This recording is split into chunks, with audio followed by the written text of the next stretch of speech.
reflection ពីឲ្យបងពេលស្រីក្មេងចិត្តធំអូនមកដល់ស្នេហាឬមាននរណាបងខំឬមួយស្នេហ៍ក៏បានផងរបស់ក្រុមហ៊ុនណាក៏នាងរំរីមុំស្នេហ៍ឲ្យចិត្តព្រាមេត្តាក្រពុំលឺព្រះខ្លាយមានស្នេហ៍ជាអ្នកណាគួយកូនមិនចាចន់គួយតនទេធីតាស្បៃនាងបកផ្លាយផ្លាន់ដកជាប់ក្នុងនេត្រាបងតាមមើលបងតាមជោគចិត្តនឹងកលយាមកផាព្រៃភ្នំមកខ្ញុំភ្លេចមិនបានមិនអត់ដល់ខ្លួនឯងមកស្នេហ៍នេះខកខានមិនថាឆ្ងាយប៉ុណ្ណាបងត្រូវយកឲ្យបានស្លឹកឈើរួចតែได้ស្រីនាងមកអូនឲ្យបងភ្លឹងនឹងឈប់តក្រហមចិត្តស្នេហ៍ដែលបងមានរកលេខដែលមិនគ្រាន់មិនមែនបងជាព្រៀងទន្ទ្រានបែរដូនទោះបីអូនមានគូក៏សុំមានចំណែក 1% 10% តែអូននាងចែកអារម្មណ៍មកឆាប់ឈួរបែររងស្ទើររហែកមិនដឹងបងស្រវឹងឬក្លិននេះចម្លែកក្របើយក្រក្លិនកាលបងចង់បីត្រក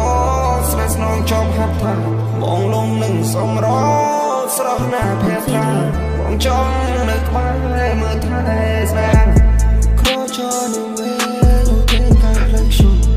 ឲ្យបងវេស្រីក្មេងចិត្តធំអូនមកដល់ស្នេហាឬមាននរណាបងខំឬមួយស្នេហ៍ក៏បានផងរបស់ក្រុមហ៊ុនណាក៏នាងរំរីមុំស្នេហ៍ឲ្យចិត្តព្រាមេត្តាក្រពុំលឺព្រះខ្លាយមានស្នេហ៍ជាអ្នកណាគួយកូនមិនចាចន់គួយតនទេធីតាស្បៃនាងបកផ្លាយផ្លាន់ដកជាប់ក្នុងនេត្រាបងតាមមើលបងតាមជោគចិត្តនឹងកលយាមកផាព្រៃភ្នំមកខ្ញុំមកភ្លេចមិនបានមិនអត់ដល់ខ្លួនឯងមកស្នេហ៍នេះខកខានមិនថាឆ្ងាយប៉ុណ្ណាបងត្រូវយកឲ្យបានស្លឹកឈើរួចតែได้ស្រីនាងមកអូនឲ្យបងភ្លឹងនឹងឈប់ពណ៌ក្រហមចិត្តស្នេហ៍ដែលបងមានរកលេខដែលមិនគ្រាន់មិនមែនបងជាព្រៀងទន្ទ្រានបែរដូនទោះបីអូនមានគូក៏សុំមានចំណែក 1%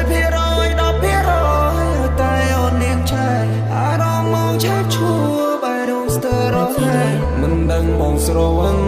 ឬក្លិននេះចម្លែកក្របើយក្រក្លិនកាលបងចង់បីត្រកស្នេហ៍ស្នងចប់ហាត់ថាបងលងនឹងសំរស្រស់ណាភ័ត្រាបងចង់នៅក្បែរមើលថែស្នេហ៍